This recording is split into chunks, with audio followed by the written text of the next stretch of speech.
We're allowing a few people to join us, and here in about 30 seconds, we'll get started. So just hang on just a moment and we'll get going. Thank you.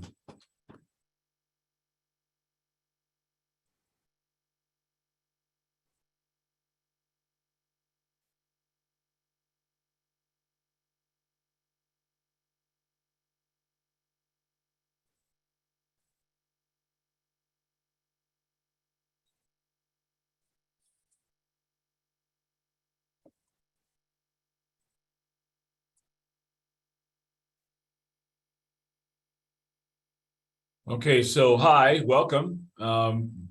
Good afternoon in Central Time Zone, and good morning in the Mountain Time Zone for Nebraska. I'm Alan Vanalek, an extension educator with the Center for Ag Profitability here at the University of Nebraska-Lincoln. Today, our center's weekly webinar series, which usually happens every Thursday at noon, is happening again today on Thursday. And check out our full schedule at our website, cap.unl.edu. And if you look at the screen right now, it's in the lower left-hand corner of that screen. As most farmers and ranchers know all too well, working with family in a business is often a blessing, but can present many unique challenges. Today, we're learning strategies for effectively responding to emotions in family business discussions to save time, reduce stress, and increase cooperation. This promises to be especially useful for talking with loved ones when there's a stalemate or resistance in important conversations. I know that I will be taking notes today. I'm looking forward to this very much. Presenting today, we're very happy to be joined by Dr. Alex Chan, a mental and behavioral health specialist with the University of Maryland Extension, 100% extension appointment. And we're thrilled to have him. Jessica and I met him in Omaha, and very pleased that he accepted our invitation to be on one of these webinar series, participate in this webinar series. So thank you, Dr. Alex. I'm going to turn it over to you. Thanks a lot, Alan. All right, I'm going to pull up my screen. Very excited to be invited and to be able to present to a different audience than I normally present to. I don't think I've ever presented to an audience of Nebraskans, so I'm excited to be here.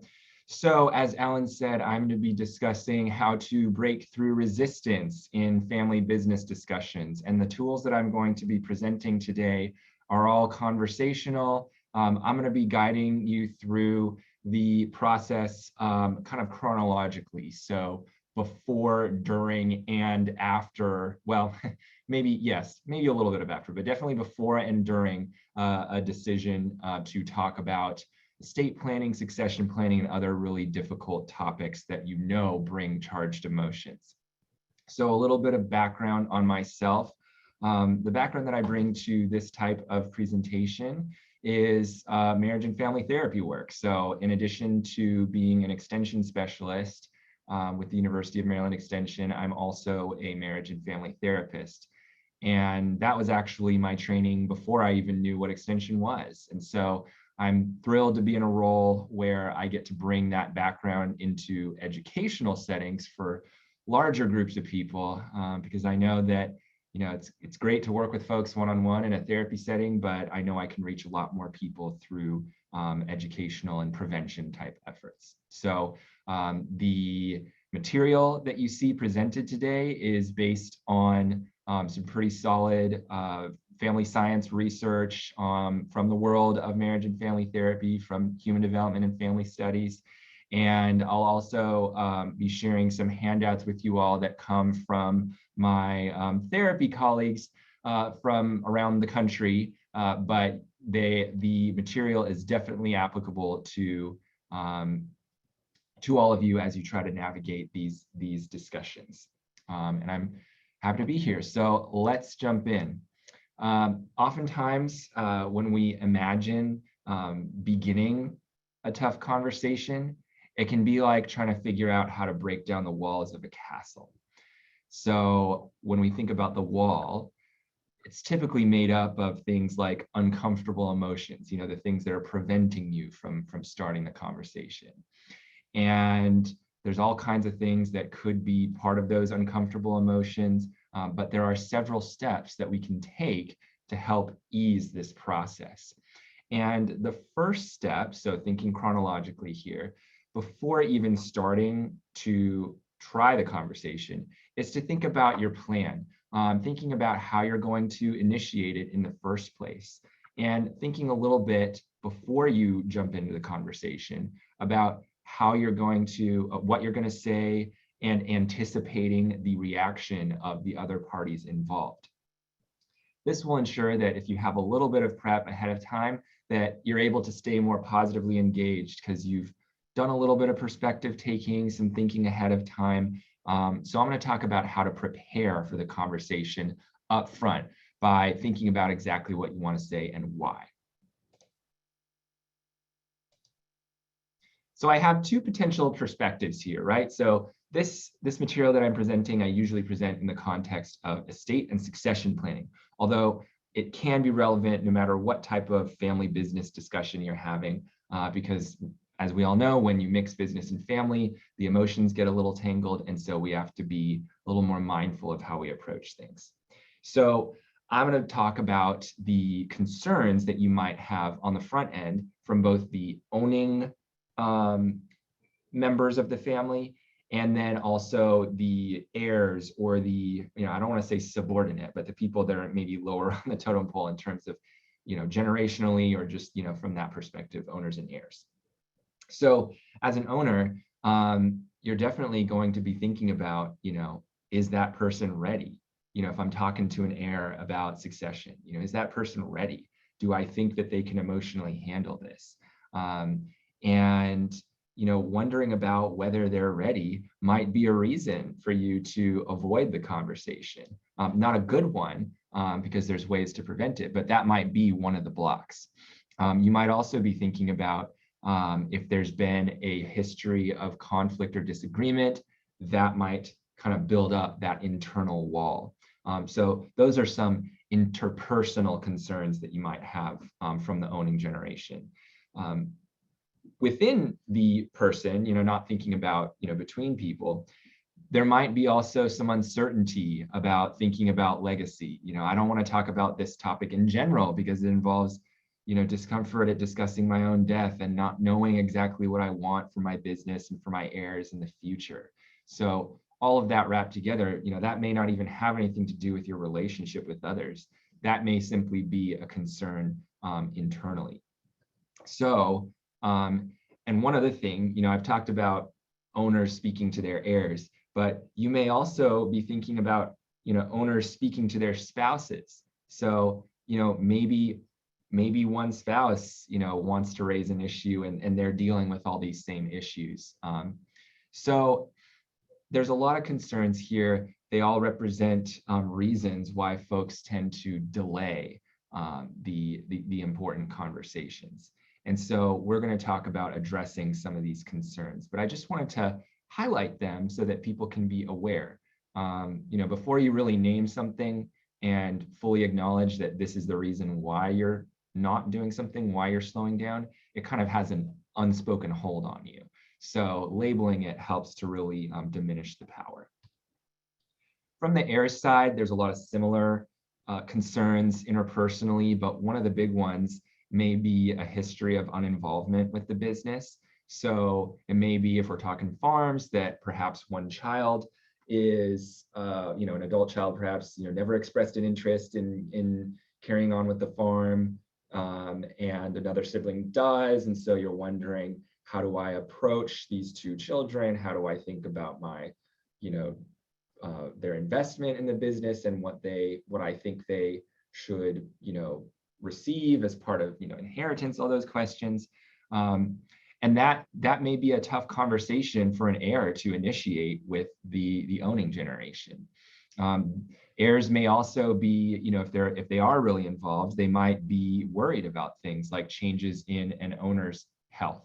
So, a son or daughter may, realize that the parent's health is declining, but they haven't had a conversation yet about really what's going to happen to the farm.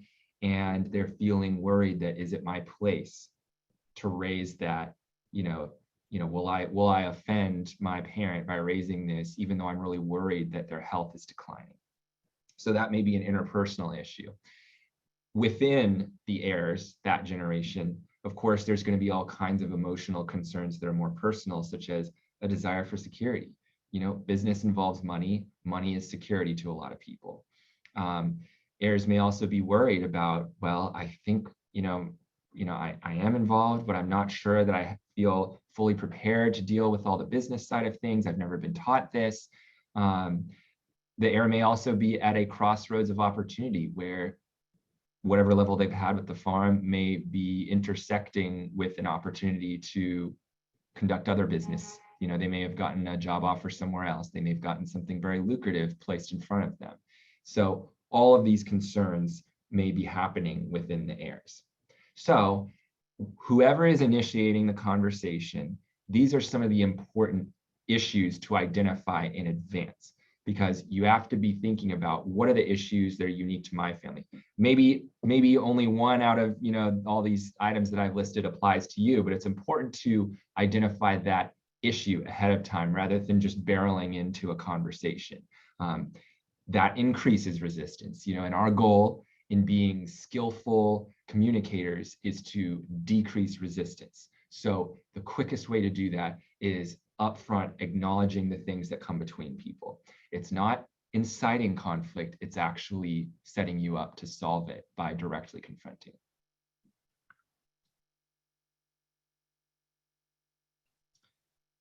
So other general questions that whether you're an owner, whether you're an heir, equal partner, whatever position you are in the business, you want to ask yourself in general, to help yourself identify the issues. Why do I want to have the conversation, and why don't I want to have the conversation?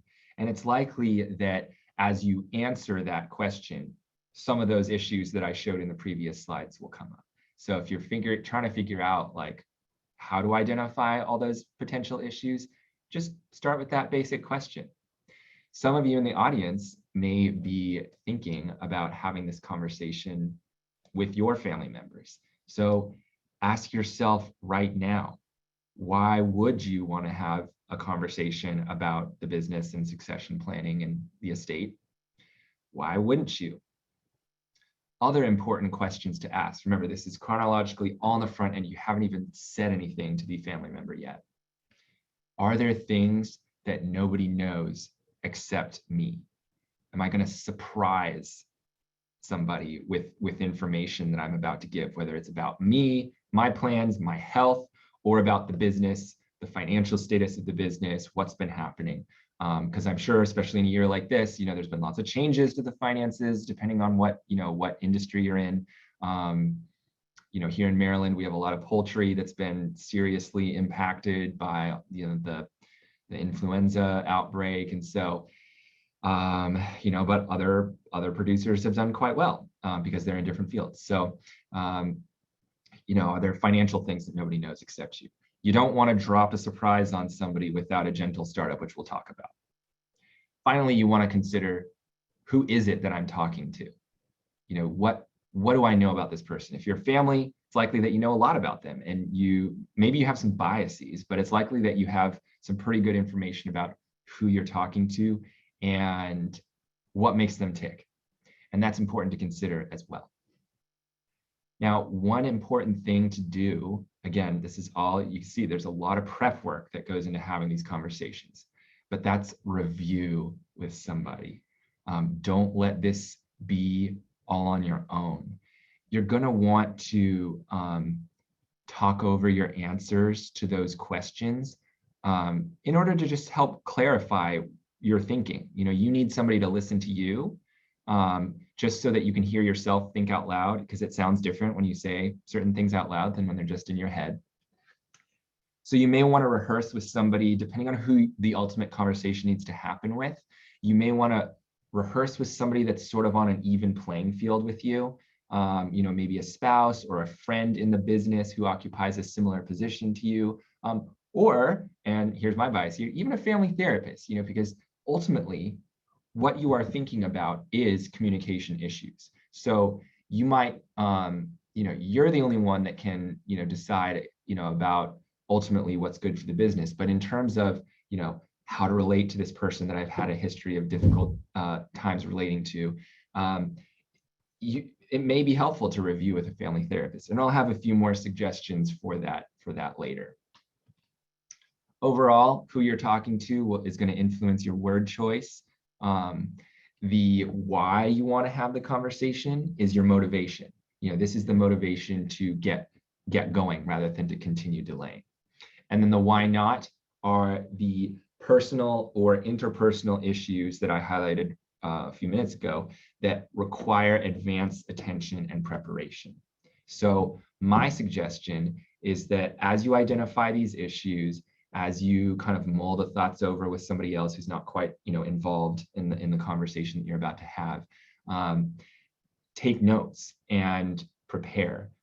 Prepare how you're going to bring, what stance you're going to bring, and some anticipated responses from the people that you are going to talk to.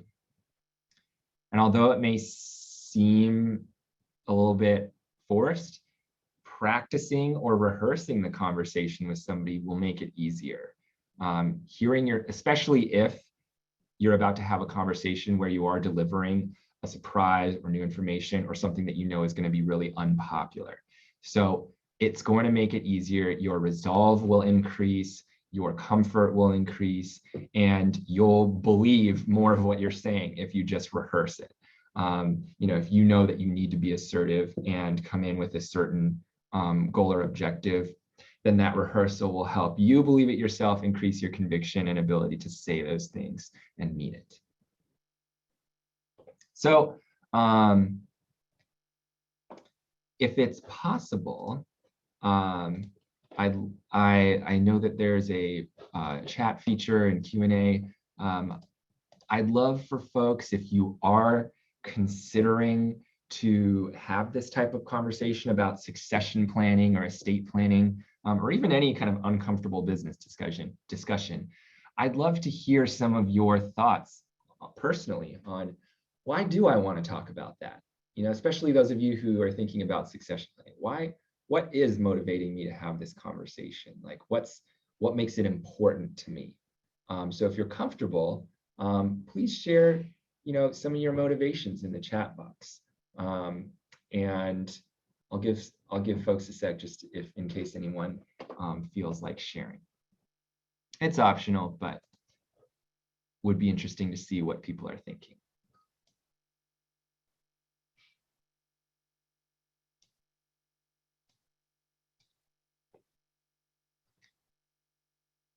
Well, I'll keep moving, and I do see a response there.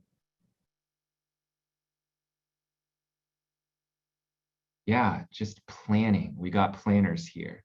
And yeah, being able to sustain things through ups and downs of medical issues. Yeah, and from the younger generation perspective, just wanting to know what comes next. Yeah, so dealing with uncertainty. So yeah, there's reasons why folks want to initiate the conversation, both owners and heirs.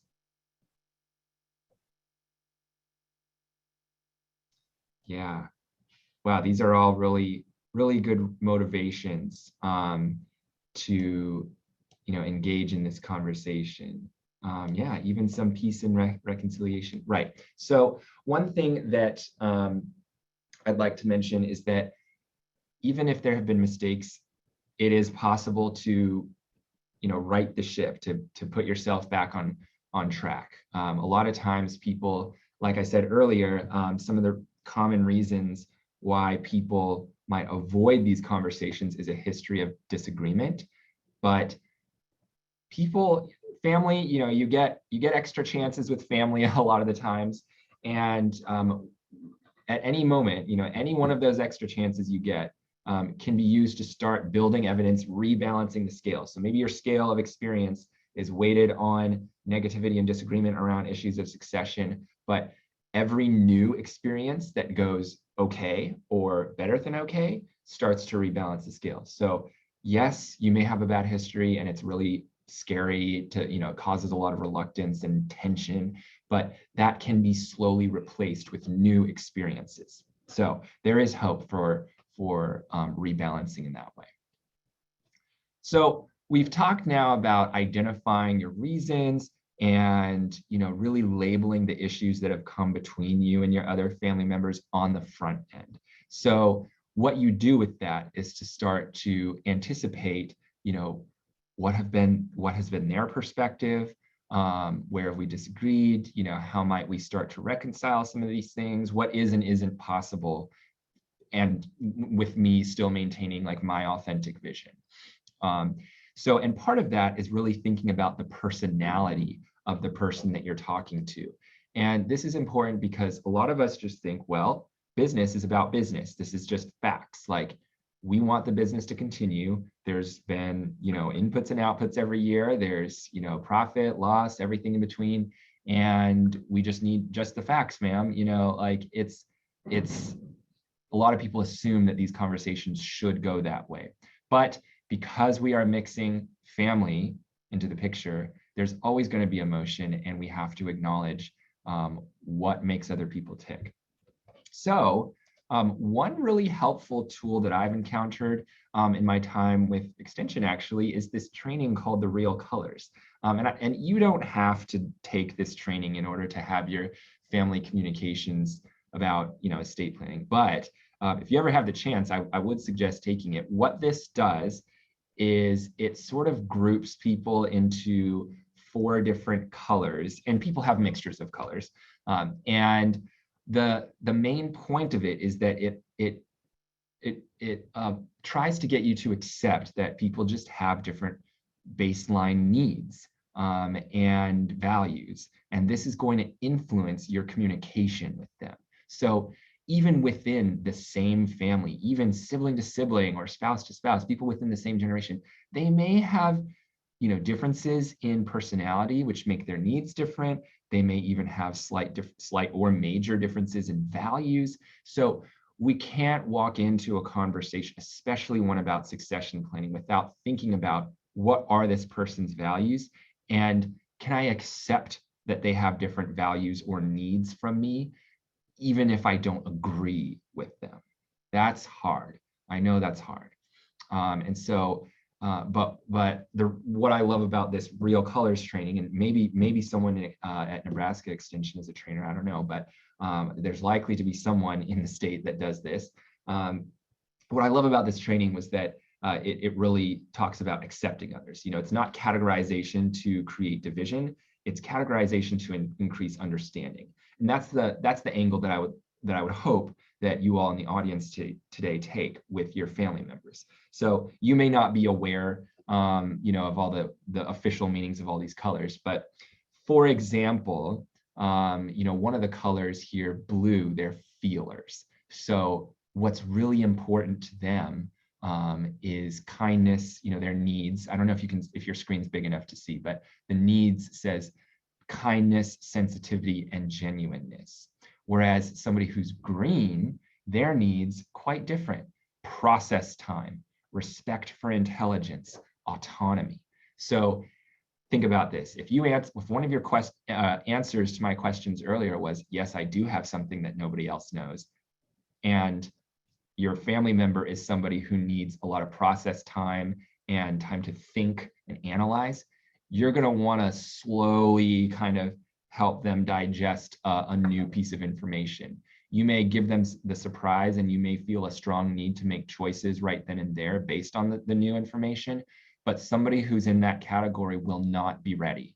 And if you try to push them, they're going to get angry. Whereas a blue person, somebody who really values that, sensitivity and genuineness, they're going to want, they're going to be, it's sort of the opposite. I'm kind of spitballing here, but it might be that the longer you wait in revealing sensitive information, the more that they're going to be upset because you're not being genuine with them. So, so for somebody that's blue, you might need some speed and as soon as you have new information, like quickly sharing with them so that they feel included.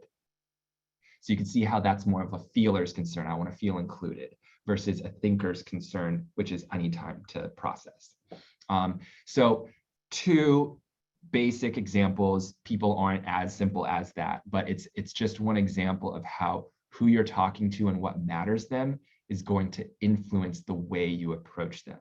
So again, this is all, we're already like, what time is it here? We're already like halfway through the time, and we're still talking about before you even open your mouth to your family member. So slowing down these conversations, like you probably waited long enough to initiate, you can wait a little longer just to plan it effectively and really think sensitively about the people that you're talking to. And again, ultimately, you will save time, you'll stop repetitive conversations, and you're likely to increase cooperation by doing this advanced preparation. So I do have a few core skills to share for once you actually get to the conversation. So everything that I've shared up until now is preparing to have the conversation. So you'll have kind of a laundry list of things that you've thought about, maybe some words that you'd like to use, and some considerations about the other person's personality and what makes them tick and what matters to them, things that will make them more likely to hear you. Then you get to the actual day of the conversation. And depending on the history that you have with the people you're talking to, you may have to use one or more of these skills that I'm talking about. So the soft startup is one of our first skills. And then there's two, all three of these come from the world of marriage and family therapy. I didn't invent them. I'm just relating them to you all in terms of these types of business discussions. So they're all, science-based, based on what maintains stable family relationships. These are some of the tools that people have established. So I think of them sort of like the first two kind of go together. I see them sort of like a football series of plays. You use a soft startup, and depending on the response of the defense, you may have to pivot to emotion coaching. So what does a soft startup mean? Well, there's two components here. Soft startup involves both your tone and your word choice. The opposite of a soft startup is something like, we really need to talk about this now. So coming in, not really giving a sense of respect for the other person's time or life, being pretty harsh with the tone. So the soft startup is one that you can still be assertive, you can still be confident, but it's one that is friendly. You're not sugarcoating anything, you're authentic, but friendly and confident. The word choice, inviting. Inviting is key here. You also want to be as clear and concise as possible. You don't need to overwhelm people. The soft startup isn't like dancing around an issue. The soft startup is just gently beginning a conversation because it's one that's emotionally charged. So by taking just a few extra moments to collect yourself and make sure that you can start the conversation with a positive tone of voice and with more of an invitation than a command, you're more likely to set off on the right foot. So just some basic examples of what a soft startup looks like, rather than saying we really need to talk about the books today. You say, would you be willing to talk about the business tonight? So it's not right now, it's an invitation, and it's said with a smile, saying, I'm here to be a teammate. I'm here to cooperate. And yep, there may be a history of tension around this particular topic, but when you bring a positive body language and more gentle word choice, you are implying through that combination of actions that you really are a teammate and that you're not here in an adversarial way. So part of the thing here is confidence, because if you initiate a conversation about a tense topic and you're already fidgety, you're going to put the other person in that nervous place too. So that's why, previously this slide here, confident and friendly. You can combine the two and it helps set the other person at ease as well. People will respond to the emotional energy that you bring to the conversation. All right, so there's one of two outcomes here, right? Either the person says, yes, you're all set. You can jump into the conversation at the agreed upon time. Or you can use a structured dialogue if you know that you really need some extra help in, exchanging ideas. We'll get to that in a second. However, if the answer is no, then okay, there's some more work to do here. And emotion coaching here is really at the core of our kind of resistance busting. So the soft startup, the gentle startup is designed as well to just first thing you say, first words out of your mouth, put somebody at ease. But if they're still in the mindset of saying no, then this tool of emotion coaching can help process your loved one's resistance to the conversation. So we're going to come back to our castle analogy here. And the core component of emotion coaching to reduce resistance is validation. Now, this is not the same as active listening. I kind of think that in society, people are generally done with active listening. They're tired of it. They'll roll their eyes at it. This is different. So this is not just parroting things and reflecting feelings. It's making empathic, validating statements in a way that proves to the other person that you are capable of perspective taking. So the core here is to change your but into because. So that's something that hopefully is short enough to remember or take away from today if you don't remember anything else. But it's often the key, when we try to validate others, a lot of us try to be nice, we try to understand other people's feelings, but we usually have our own agenda in the back of our mind. So we might say, I can imagine, I understand why you don't want to talk about this, but it's really urgent. So all of a sudden the person's like, well, no, you don't understand why I don't want to talk about this. Like, I already know it's urgent. Like, you don't need to remind me of that. So you increase resistance when you say but. People also are tricky and try to use and, to make it seem like they're not saying but. But when you look at it grammatically, people just incorrectly use and as another, like a disguise for but. So really, you can't do that. You can't say, I understand why you don't want to talk, about the business tonight. And I want to remind you that it's very urgent. No, that's the same thing as saying but. It still doesn't prove that you're taking their perspective. So because forces you to say something that acknowledges their point of view. Now, the caveat to that is that hopefully the pre-work that you've done in thinking about this person and thinking about what the previous resistance has been has given you some positive interpretation from their perspective, even if there's been resistance. So you want to characterize resistance when you're showing people that you get their perspective, not as just avoidance. Like, you don't want to say like, well, I can imagine why you don't want to talk about this tonight because you're a resistant person. That's still a judgment, and it's still not showing things from their perspective. So don't twist it into that. You want to say that because that is truly from what they would say. So nobody's going to say, I don't want to talk tonight because I'm a procrastinator and because I get uncomfortable with any emotions, and they're not going to label themselves in that way. So you're going to have to give becauses that resonate with them, that highlight their attempts to reduce pain and maximize happiness. So that's what we all kind of at a baseline do as humans. And when we're acknowledged in that way, rather than as devious or avoidant, we're more likely to be receptive. So you might say to somebody, well, I understand why you don't want to talk about this because in the past, I've come across as overbearing, or because in the past our conversations never got anything solved, and because really, you're super busy tonight too. You've got urgent things to take care of too. You have a life of your own. I see that. And then you wait.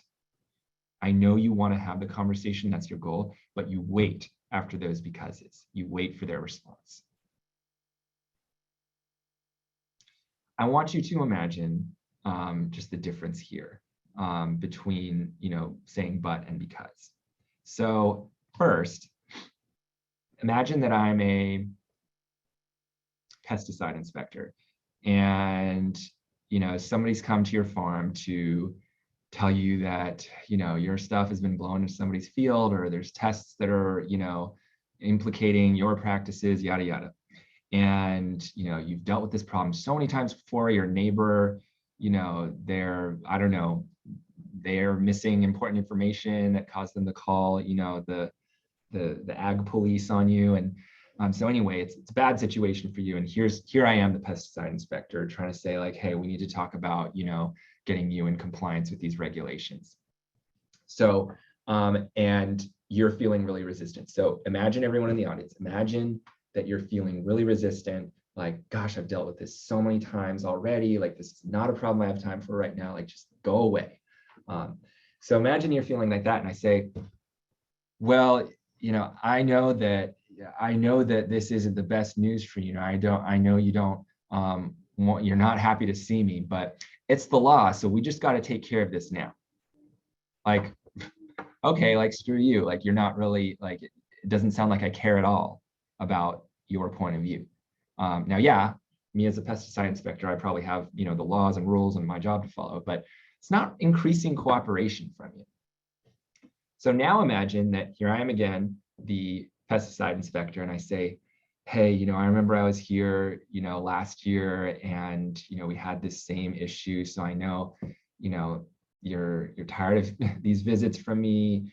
You already took care of this, same issue last year, and you're probably confused, like why this is happening again. And then I'm just, okay. And then, so time out, I pause right there. You might start nodding your head. You might be like, yeah, I am confused. I am upset about this. And it's not going to make you more upset or confused, but just acknowledge that the person in that position acknowledging you probably opens the door a little bit for further conversation. So, and what happens next after the validation keeps the conversation going. So you pause, wait for the reaction after all the becauses, and then offer you can offer emotional support there. So even as a pesticide inspector, I can offer emotional support in the form of togetherness. I'm here to work with you to solve this problem. So that's both emotional and practical support. So because I'm assuming that I have tools or procedures that I can teach you how to follow. In a family business discussion, sometimes you might not even need necessarily practical support. Between family members, sometimes they just need to know that you're there together with them. So yeah, using my previous example, I know we haven't been good at talking about this in the past. I know that I've come across as overbearing before, and that, we didn't really get anything done. Yeah, I get that. I just want you to know that, I want to be here as a team. I want to do this together. I really want to talk together about this so that we can figure something out. So that is going to be your most effective case in breaking through some of that resistance. If necessary, if the particular matter you need to discuss calls for it, like it's an issue with like their behavior or how they're handling things, and you can teach them something, sure. But you see in this process, this is a very specific order. It's first validation, which might be enough to break through all the resistance. They might just allow you to keep talking after that. Usually some emotional support is required, and only sometimes or occasionally is that practical support required. But the core is a validation. Most of the time, people don't think that other family members or whoever it is, they don't think that they're being heard. And so the conversations get repetitive because somebody hasn't proven that they get it. So until that person proves to the speaker or to the person who's feeling resistant that they get it, that person's going to keep being resistant. And that's where the conversations feel circular, and you're just talking in circles, going about the same thing over and over again. So motion coaching is one of your most powerful tools because it shows that you can take perspective. And in my work as a marriage and family therapist, I would say most, if not all of my cases of family breakdowns are usually involve some lack of perspective taking, or effectively communicating that perspective has been taken. So you may really understand your family members' issues with the business, or lack of involvement, or just avoidance of the whole conversation. You may really get it, but until they know you get it and that you're not judging them for it, they're going to continue to resist. So this is all this, the pre-work, the soft startup, even this emotion coaching, this is all proving to the person that you can take this perspective, that you are a reasonable negotiating partner, which ultimately is what people want in a business. You want to know that the person you're working with is not just caught up in their own ideas, that they can take perspective, they understand things, they understand the emotions of it as a family member, and that they take that into account as part of the business. All right, so our final skill of the day is the structured dialogue. So this is more of a method of, once you're truly in the conversation. So the first part of today, we talked about prepping. The last part, we talked about initiation and breaking through the resistance to initiating the conversation. And now we're talking about navigating differences in the conversation. And what might be necessary is something called a structured dialogue. Before I specifically define that, it is one of the handouts that I shared.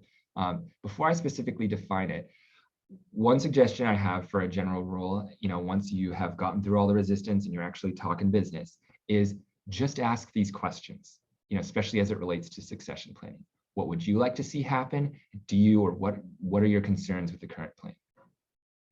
Everybody should be asked that question and be given a chance to answer it, because so many times, because of family dynamics, certain family members just stay silent. And it's not because anyone asked them to be silent, but there may be unspoken rules that govern who speaks up in families, who's allowed to say more, who's allowed to be the loud one, who should be the quiet one. So to kind of even the playing field, everybody should be asked these questions, because you want to show everyone that they're valued and respected in the business, regardless of which generation they are, regardless of their involvement, because people that don't say unspoken things will eventually turn into problems. So also, even if there's 0 points of agreement on what people want to see happen, it's still a starting point. At least you know that there's disagreement and it's out there in the open. People feel afraid of confronting disagreement because it feels like insurmountable, but it's only insurmountable if you never actually talk about it. So avoiding conversation is a self-fulfilling prophecy. It won't ever get solved. But when you name it and put it out there and everybody's allowed to say what they want, people, you may have opinions about your various family members, but people aren't all entirely unreasonable.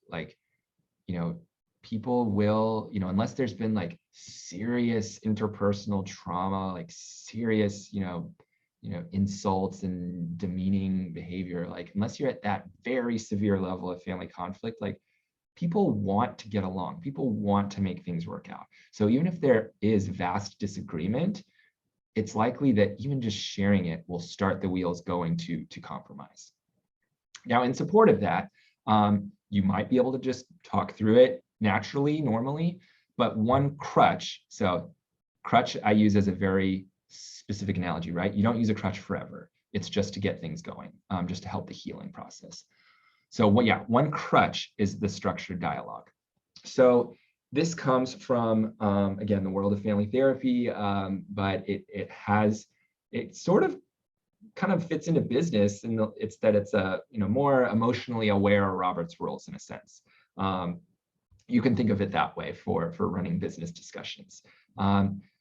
So like in, formal meetings that follow something like Robert's rules, one person at a time. And when there's disagreement, you must talk only subjectively. You can't tell people how they feel or what they think. You can't say, well, you must want this outcome because you think blah, blah, blah, blah, blah. No, you speak about what you want from your perspective, your concerns and desires, without attacking anybody else. You may think that somebody else in your family has the most stupid plan ever, but you can't say that. You have to just talk about your own experience, what you're worried about. So yeah, if mom and dad want to divide everything equally, even though nobody has put in an equal amount of effort, and you're thinking that's really dumb, you can't tell mom and dad that. You have to just say, I am worried that, the work I've put in will not be recognized. So that is way easier to respond to than saying, so-and-so hasn't put in as much work as I have, and you two don't care about that because you two favor him and blah, blah, blah. You know, it's like, and I know that's probably how it's gone in the past for maybe some of your families. So when you talk only about your experience, so saying, I'm worried about this because about my feelings and desires, it's easier to respond to. As if you're the one listening, somebody else is going first, you have to set aside your own perspective temporarily, because again, this is going to be another chance to show somebody that you get their perspective. So you have to try to acknowledge what somebody else is saying without adding any commentary of your own and without adding any judgments. So it's a little, you can use the same emotion coaching within, you know, you can nest that within the structured dialogue, you know, so if one person's going at a time, they're going to maybe derail and prevent other people from talking if they're not acknowledged first. So don't waste all the effort you've put into preparing for this conversation just to invalidate somebody once you've gotten into the actual discussion. So keep using those tools repeatedly. So you've made it through the prep, you've made it through initiating the conversation, you're all sitting down around the table talking about the plan. People still need the acknowledgement of their perspectives so that they know you've heard them. So that's part of the structured dialogue as well. And then of course, people change roles. Everyone gets a turn sharing what they want. And again, their own concerns and desires that aren't attacking other people. The overall philosophy here is one of balance. Again, committing as much as possible to meet your family members' needs as much as your own. So if you find yourself being a yes person, conflict avoidant, you're not going to walk away with that feeling authentic, like your needs have been met. So you need to try to meet your own needs as much as you want to meet other people's. And you're only going to really understand and be able to creatively problem solve here if you temporarily put your perspective aside as you listen to others. It will increase your creativity as well as the cooperation between family members. You know, you're not going to forget what your desires are. So it's okay to set them aside temporarily to show somebody that you really get it and to keep people's brains from going into defense mode, from going into conflict mode. Because when we're defensive, we don't have access to our better logical capabilities that are required for complex business discussions. So everybody slowing down a little bit to acknowledge perspectives, empathize, validate, which does not mean the same thing as agree, but doing all that stuff helps people stay in their creative, problem-solving, logical brain mode. So, and were we all in person, you know, I'd give folks a chance to practice this, you know, and, you know, I have little like script building handouts that people can practice with their family members or in little groups. And so that's how I usually do this when I'm out there in person. One of these days, maybe I'll make a trip out there or come back to the state. I liked Omaha.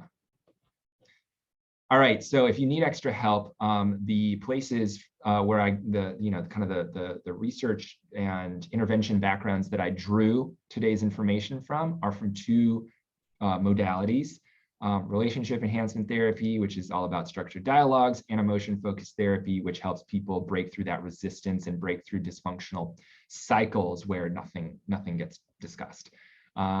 And so these are both orientations that family therapists or any therapist might have. And it is your right as a consumer to ask the therapeutic orientation of the therapist. So I highly encourage you to do that if you're seeking mental health assistance for this type of issue. Remember, the therapist, of course, can't solve the nitty-gritty of the actual plan, the business plan, but you all are smart enough to take care of that on your own. It may just be the communication challenges that need that professional intervention. So a family therapist is a relevant resource in your community to seek when dealing with business issues. And besides these two therapeutic interventions, some family therapists might even specialize in dealing with, you know, family business conflicts. So that may be outside of these like orientations, they may have particular experience with those issues. So again, that is also your right to ask. Do you have experience working with people with these types of issues? And if not, you don't have to choose them. All right, so that is my presentation for today. We have about 10 minutes for question and answer. This work is grant sponsored. I thank my sponsors from USDA and the Northeast Extension Risk Management Education organization. Okay, that's pretty terrific stuff there. It's a lot of the same things I try to talk about, although you could say it way more cleanly than I can. I have, well, and then with the research-based background, all I have is a school of hard knocks when I talk about those things, right? And Yeah. just the things that I've learned over the years. But now is a time to ask questions. So please get your questions in there somewhere and we'll be glad to answer them and work on them. One person just asked, is the real color template available as a handout? You can probably go to their website and look at it. I don't think I have permission to share that stuff, since that one really isn't, I haven't contacted them. I don't think I can share that like digitally, but they have a lot of stuff online. Well, Nebraska Extension has several people in our system that have real colors backgrounds, and they're able to go out and do real color.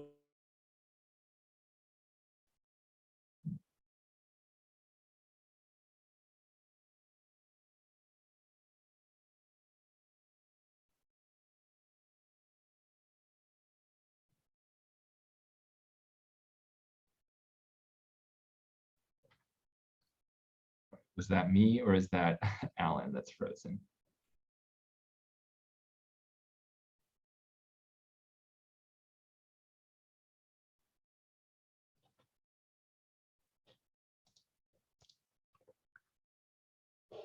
Okay, phew.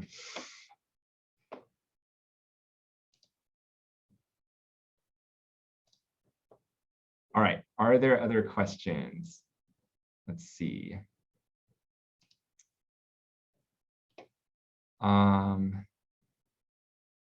Yeah, well, I see some comments that, some people are worried about the engagement of their family members. Yep, that's why it's important to think about strategically approaching them. So the handouts were linked, and maybe Ryan can share that link again, but if you joined after the initial link was shared, yeah. So maybe Ryan can put the link in the chat box again for the handouts that I shared. So the handouts that I have will talk about the emotion coaching and the structured dialogues process. So I don't think my family can do this without a moderator. Okay, so that could be a moderator, someone, if it's all about the communication challenges, then a moderator could be somebody like a family therapist. If it is about the business side of things, then you might need someone who's more familiar on that. But if you all think that your family members have the business knowledge, it's just we can't communicate well, then a family therapist could serve as that moderator. You would just want to meet in advance, let them know the situation. Oh, you're muted, Alan. I lost my internet connection there, so I'm not sure what happened. Oh, it's fine. What I run into once in a while, fortunately, it's not a huge majority of Nebraskans, but there's a few Nebraskans out there that are control freaks. They're really about the control. And you have a hard time breaking through to them, especially people my age and older, where that farm or that ranch has been their whole life, and they've always been in charge, and they're always in control, and you simply don't want to think about not being in control. They don't think about anything else besides what do I have to do next hour, or what do I have to do, get ready to go for the next day. It's control, control, control. What's some strategies to break through to those people and pull them into the fold, get them to discuss stuff? So I would say that on the front end, so there's you think about what makes this person tick, and you think control. There's probably another layer beneath that you could identify. So why does this person feel the need to be in control? You might think about elements of their history. Did they experience a severe blow to the business at some point that made them think, I need to watch over all this stuff? So if you identify something like that in their history, see, it shifts the dialogue from one of judgment to one of sensitivity, which will break down the resistance, right? Because somebody is not going to respond to you saying, why are you being so controlling? They're going to respond to you, okay, I understand why you want to watch over this and make these decisions because you've experienced this in the past, and you experienced this, and this taught you that this is necessary. So when you feed them that acknowledgement of their perspective, it opens the door to say, I think there's other ways to do it too.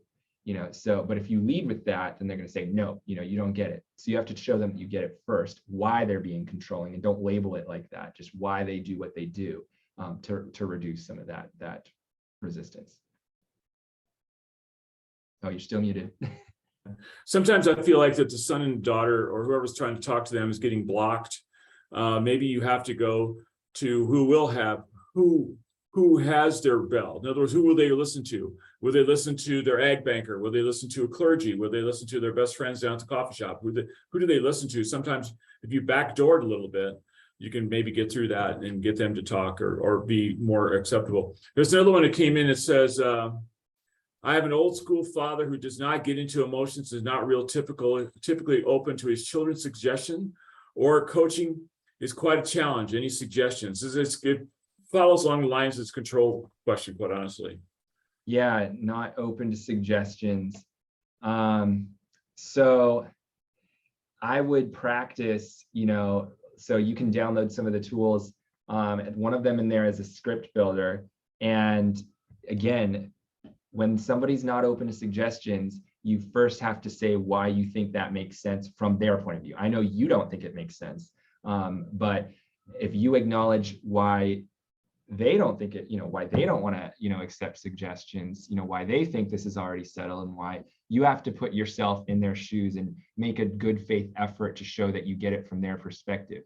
That's the only way to reduce the resistance, because people are looking to be understood by others, especially their family members. And when they feel that way, they're more open to new information. But until they really get the sense that you understand me, then they're going to keep trying to remind you of their perspective. So that person that's not usually open to suggestions, they're going to keep saying, no, you don't get it. This is just how it is. You don't get it.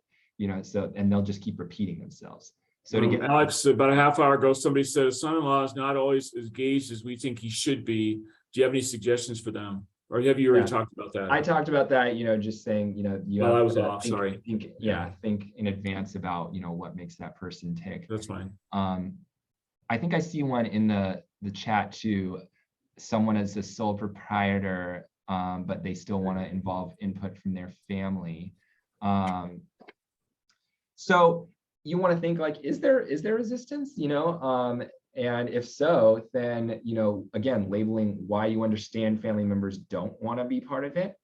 So, just communicate that you get why they don't want to be there. If there is not resistance and you just want to make sure that they provide you input, then just make sure that you're transparent about your intentions there, that, you value their input, and you want them to feel like they're included, and you recognize that they contribute in some ways as needed, and so you want to give them some voice. So just speak from what might make it interesting from their perspective. So I think that's the what I say about a lot of these. The from their perspective is the key to breaking down some of the resistance. Oh, there's a couple of questions that came in. One came on the Q&A side, says, as a sole proprietor of my small livestock business, I still value input for thoughts from my family. How that's the one I just answered. Go? Yeah. That's Have the you one done I just that already? answered. No. Yeah. Mm-hmm. Okay. How do you feel a child is able to moderate discussion between two parents when they can't agree on an estate plan? I wouldn't make that the child's job. I would get a third party involved, somebody like, an official mediator or a family therapist who has sufficient background. And then the child could participate, but not be the one that has to relay, because as a child, you don't want to be triangulated between your parents' stuff. Then I'm going to put in the chat the Nebraska Mediation Center website, and then you can find a phone number there. Yeah, that's good. And I see one above that that says, what about if they keep remembering their fear and loss?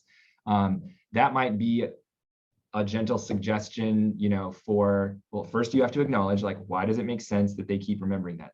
And remember, you have to state it in positive terms. I know you keep thinking about this because you want to protect us. You want to protect our future. You want you're looking for stability, and that's really important to you. I get all that, and I'm here, I'm here with you, we're going to figure this out together, and then you let that settle in, let them know that you get it.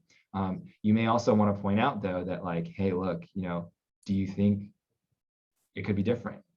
Like, do you see that you don't have to keep carrying some, that there's evidence showing that you don't have to keep some of these worries moving forward? And maybe that person might need some individual counseling to, help them get through some of that anxiety. The other thing I put in was the farmhotline.com website. That's the rural response hotline. And so if somebody's having real trouble with getting their next generation to have a conversation, you can get a free hour with those folks by calling the rural response hotline and setting up a time with Joe and Dave. Joe Hawbaker and Dave Gaylor will get you started. Joe's an attorney and Dave is a financial guy, and they both have had training as counselors, or mediators, not necessarily mediation training, but I think they've gone through it. But they'll help people get started, so it's not a bad thing. Or you call me up, I'll try and help too. We kind of gotten through the questions now. Yeah. And I'm going to place our University of Maryland farm stress website. I know we're across the country, but folks can feel free to browse, and we've got some videos up there. And so, well, and to be honest with you, the stress is the same. Doesn't make any difference which state you're in, Yeah. All right. We're going to let you everybody go back to their regular day jobs because it's already 1:02. We should probably get off, but here's my end of the thing here. Thank you everyone for joining us today. And thanks to especially to you, Dr. Alex. We appreciate it very much. A recording of the webinar will be posted at the cap.unl.edu website, where you can also register for other upcoming webinars. Join us next Thursday at noon for a look at the newly updated Nebraska Custom Rate Report. Please check the link in the chat box to make sure that you take the brief survey to provide feedback on the webinar and inform us for our upcoming sessions. Help us plan our upcoming sessions. Thanks again. And thanks again to Dr. Chan for joining us. We appreciate it so much. My pleasure. Yeah, thank you. And Ryan, we'll let you shut this baby down. All right. Perfect. Bye. Yeah, bye. Thank you.